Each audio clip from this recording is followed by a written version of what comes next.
如果你是新手独立开发者，一定有遇过这类问题。我要开发完才能上架到 Steam 吗？我该什么时候上架到 Steam 比较好？我需要找发行商吗？提早上架到 Steam 有什么好处呢？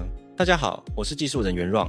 今天这支影片将会一条龙讲解如何从注册账号到上架游戏、送审、发行的全部流程。那老样子，相关的资料跟连结我都会放在资讯栏内，方便查询。那这边假设大家都已经有 Steam 账号了，首先你需要搜寻 Steam Workers， 找到网站并登入 Steam 账号。登入之后，你可以看到3个选项，大部分的人应该都是选择注册成为开发商或发行商，其他2个我没用过。如果有人注册过的话，可以分享一下，我蛮好奇这2个的差别的。我们先按下申请发行商或开发商的按钮，可以看到它这边就会告知你该准备的资料。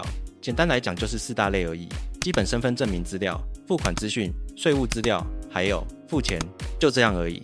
如果你不知道自己的资料的话，比如说护照或是公司英文名称的话，都建议先准备好再申请。接着注册这边其实相较于早期来说都已经完全中文化了，包含后台系统的部分基本上不难看懂这些申请的意思。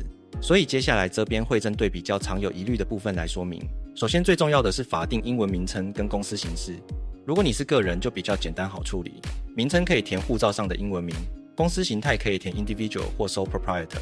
如果你是公司的话，就要填写公司的英文名字，并且根据公司的形态填写对应的英文，比如有限公司 Limited Company、股份有限公司 Company Limited by Shares。这边要特别注意，它有说明英文名称必须完全正确才行，不然后续审核会过不了，你就会需要补资料来验证。这边有人就会问了，我不知道英文法定名称怎么办？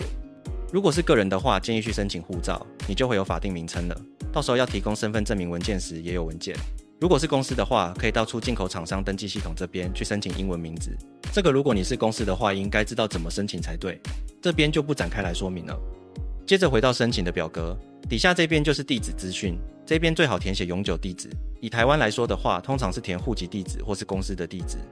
英文的部分可以到邮局的网站上去查询就可以了。接下来这2份保密协议和分销协议基本上就是要同意签名才行，你不同意就无法在 Steam 上销售，所以只能签名同意。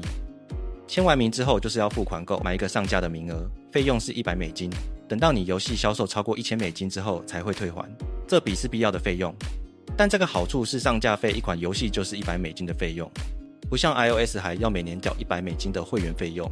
付款完成之后就是要填入转账的银行资讯，这边就是填写你个人收款的账户，如果是公司就要填公司的账号，银行的英文名称跟地址还有 Swift 代码都可以在网络上搜寻得到。付款资料填写完后，就到最麻烦也最常见的 W8 表格。这表格是你只要有做美国的生意，基本上都要填写的。比如 Apple Store 上架或是 YouTube 分润，基本上你都会需要填写这表格。这边要注意的是，如果你是个人就勾第1个，如果你是公司就勾第3个，其余的就是个人基本资料，各位应该都知道怎么填写。填完送出就大功告成了。但是如果是公司的话，我记得他会要求你提供所在地的公司注册资料，验证完后才算是注册成功，通常申请下来可能会跑1到2周，所以建议如果要上 Steam 的话，最好提早申请好。好了，这边就是账号注册的部分，接下来就来说明如何上架一款游戏。那在上架之前，你的团队最好先决定好2件事情。第一点，游戏什么时候上架？我这边建议是，当游戏做到有初步完成品的时候，就可以开始准备上架。可以先提供 test play 或 demo 版来吸引关注度，也可以同时增加 wish list。wish list 的数量除了可以预测正式上架时候的销量以外，数量的多寡也会影响游戏上架后在 Steam 上的曝光度。另外 Steam 针对新游戏在每年的2、6、10月都有新品节，这新品节是所有新游戏一生只有一次的很大曝光机会，建议游戏在可以提供足够可以体验的内容时再去参加新品节。第2点，自己上架还是找发行商帮忙。延续第1点，如果你是什么都不知道的新手小白的话，建议可以先找发行商代为发行。虽然你必须要分润给发行商，但这样会比你单打独斗来得好，至少发行商可以协助你规划发行的时间跟策略。有的发行商还有一些协助的资源，比如配音、翻译、音乐音效、程式、美术等技术人选，可以协助你开发。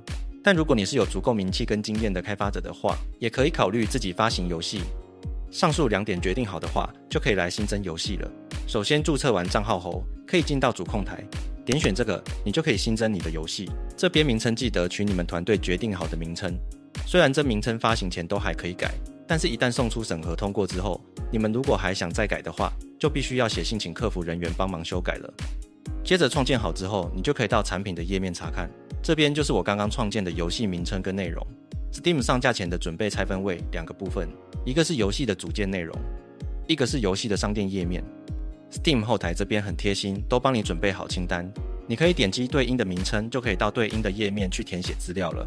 我这边就先用之前做的 Virtual Frenzy Nexus Cores 这一款的资料来做说明。首先是基本资料，这边就是你游戏对外展示的内容，所以基本上就是根据游戏本身的内容来填写就好，包含游戏介绍、名称、玩法、是否多人、是否连线等等。唯一要注意的是2点。第一点，游戏规格的部分，基本上这边就依照开发者的判断去填写就可以了。如果你拿不准规格的话，可以找类似竞品的商店页面来参考就好，因为效能规格通常都是8-9不离10。第二点，游戏类型跟支援语言的部分，这部分会影响到你是否审核通过。比如你写支援8种语言，但游戏内只有1种，这样审核就会判定为不实资讯，就会被退件，你需要重新调整后送出。接着比较重要的是宣传素材图，它这边有很多的尺寸需要制作，每张图都有要注意的事项，所以强烈建议要先看一下官方的文献，这样制作图的时候才不会做错尺寸跟内容。也可以到官方的文献库这边下载商店跟收藏库的图片模板，商店页面都填好之后，你可以看到这边的项目就会打勾，全部都打勾之后就表示你可以将你的商店页面送审了。这边特别说明一下， Steam 商店页面是允许在游戏尚未正式发行前就先公开的。这么做的好处是可以提前累积愿望清单 Wishlist， 为后续宣传与发行铺路。当游戏正式上架时，加入愿望清单的玩家会收到通知，有助于提升首发流量。同时，愿望清单的数量也会影响 Steam 对你页面的推荐与曝光程度。此外， Steam 要求商店页面必须公开至少14天后才能正式发行游戏，因此也建议尽早公开页面，争取更多曝光与时间优势。接下来说明游戏组件的部分，基础设定的部分我想应该不太需要讲解，我们就直接说明最容易踩坑的部分。如果你是第一次使用 Steam 后台的话，可能会不太清楚 Steam 后台的上传方法。首先你需要先了解的是，所有的游戏注册之后，你都会获得一个 APP ID， 那你的游戏 Deport ID 就会是尾号+1开始往后推。那 Deport 又是什么呢？可以在组件内容内的 Steam Pipe 的 Deport 看到，简单来讲，它有点像是 Steam 上应用程式的版本库。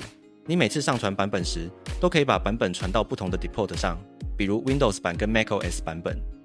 那知道这些之后，我们要怎么上传游戏呢？首先你要先到 Steam 主控台这边去下载 Steam 的 SDK， 主控台页面这边就会可以直接下载 SDK 了。下载并解压缩后，你可以看到一个 Tools 的资料夹，里面有 Steam Pipe GUI 的压缩档。把这个档案解压缩后，就可以得到一个方便上传的工具。这工具的使用方法很简单，我就拿我已经填好的资料来说明一下。第一个这个就是你游戏的 App ID， 接着你需要先连接 Content Builder 这个资料夹，这个就在刚刚的资料夹内而已。接着你要新增一个 Deport， 这个 Deport 数字会跟你在 Steam Pipe 看到的一样。接着你要选择你要上传的资料夹，我这边就直接设定成 Unity 的建置资料夹了。设定完成后按下产生 VDF 档，这个是设定档，只有初次上传时需要生成而已。接着这边你要输入你有足够上传权限的账号。最后都设定完了的话，就可以按下上传了，工具就会自动开始跑了。等它跑完之后，你在后台这边就可以看到已经上传一个新版本了。这时候你就可以把这个版本设为当前的版本。接着如果是第一次设定的话，你需要到安装的一般安装这边去设定游戏启动资讯。很简单，就只需要设定成要启动的应用程式的相同名称即可。都设定好之后，去发布这边选择发布，这样上传就算大功告成了。接着回到首页这边，就可以看到清单上都填完了。如果你准备好要上 demo 版或 test play 的话，就可以考虑组件先送审。这边送审完之后，都还不会正式发布。正式发布的按钮会像这样子单独独立出来，要手动按下才会发布。好了，到这边基本的后台操作都讲完了，剩下比较进阶的，比如云端存档、成就系统这些，就有机会的话再做教学影片了。另外，这次的页面素材收集不易，网络上也很少有这么完整的上传教学。如果各位看到这边觉得有帮助的话，别忘了订阅、按赞、分享。好了，以上就是本次影片的内容。如果有任何问题，欢迎在底下留言告诉我。那我们就下部影片见啦。